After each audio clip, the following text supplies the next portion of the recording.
নির্বাচনের মুখে নিরাপত্তা বাহিনীর এত টহলদারির পরেও নেশা বাণিজ্য অব্যাহত। সোনামুড়া থানা পুলিশের অভিযানে উদ্ধার প্রায় 50 লাখ টাকার নেশা সামগ্রী। গোপন খবরের ভিত্তিতে রবিবার গভীর রাতে খবরটি থানার পুলিশ অভিযান চালায় রাঙ্গামাটি এলাকার তাজুল ইসলামের বাড়িতে।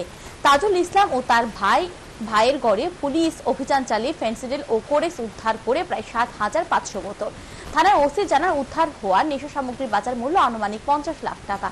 পুলিশ তাজুল ইসলামকে গ্রেফতার করতে পারলেও তার ভাই পলাতক। ধৃতকে জিজ্ঞাসাবাদ চালাচ্ছে পুলিশ। তার বিরুদ্ধে এনডিপিএস ধারায় মামলা নেওয়া হয়েছে।